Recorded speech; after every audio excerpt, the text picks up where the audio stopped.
Al-Quran selalu terjaga sejak dahulu diturunkannya kepada Nabi Muhammad SAW hingga akhir zaman kelak, di mana keindahan bahasa dan kandungan ajaran serta tuntunan hidup umat manusia adalah salah satu kemukjizatan yang dapat menjaminnya. Tidak akan ada satupun manusia yang dapat bisa menirunya, karena akan terus begitu adanya dengan kalimatnya, bahkan dengan bunyinya.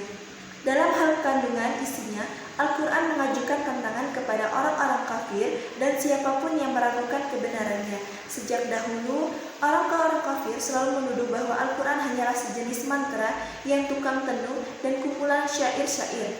Mereka mengira bahwa Al-Quran adalah karangan Nabi Muhammad SAW, di mana tantangan Al-Quran yang dimaksud antara lain adalah sebagai berikut. Yang pertama, yaitu Al-Quran menantang siapapun yang meragukan kebenaran Al-Quran untuk mendatangkan semisalnya secara keseluruhan. Yang kedua, Al-Quran menantang siapapun yang meragukan kebenaran Al-Quran untuk mendatangkan 10 surat semisalnya. Hal ini terkandung dalam Quran Surat Al-Hud ayat 13, yang artinya bahkan mereka mengatakan dialah Muhammad SAW telah membuat Al-Quran itu. Katakanlah, kalau demikian, datangkanlah 10 surat semisalnya dengan Al-Quran yang dibuat-buat, dan ajaklah siapa saja di antara kamu yang sanggup selain Allah jika kamu orang-orang yang benar. Yaitu yang ketiga, Al-Quran menantang siapapun orang-orang yang meragukan kebenaran Al-Quran untuk mendatangkan suatu surat saja, misalnya dalam Al-Quran.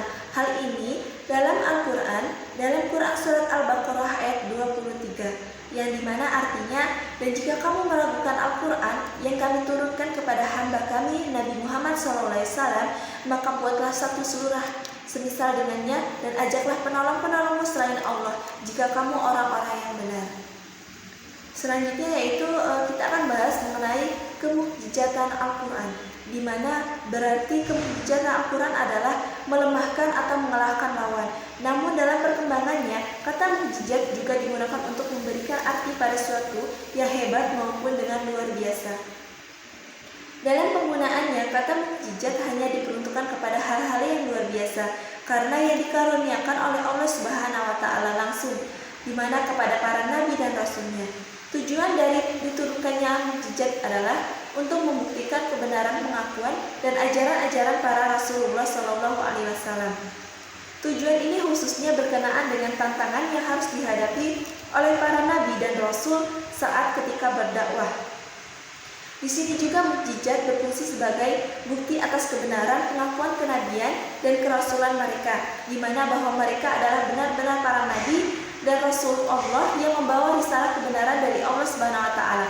Dengan datangnya mukjizat ini, para nabi dan rasul mampu melemahkan dan mengalahkan orang-orang kafir yang menentang dan tidak mengakui atas kebenaran kenabian dan kerasulan mereka. Ada pula di sini yaitu mengenai macam-macam mukjizat, di mana yang pertama mukjizat hissi, di mana atau kasat mata, yakni mukjizat yang dapat dilihat oleh kaum mata, oleh didengar oleh telinga, dicium dengan oleh hidung, dan diraba oleh tangan, dan dirasakan oleh lidah. Tegasnya dapat dicapai dan ditangkap oleh panca indera. Yang kedua, mukjizat ini sengaja ditunjukkan atau diperlihatkan kepada manusia biasa, yakni mereka yang tidak biasa menggunakan kecerdasan akal pikirannya, yang tidak cakap pandangan mata hatinya, dan yang rendah budi dan perasaannya.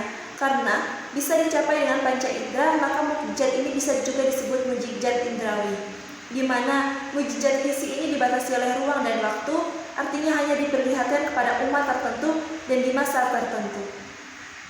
Yang ketiga atau yang mukjizat manawi, di mana tidak ada kasat mata, yakni mukjizat ini yang tidak mungkin dapat dicapai dengan kekuatan panca indera, tetapi harus dicapai dengan kekuatan akli, dengan kecerdasan pikiran intelektual atau bahkan mata batin.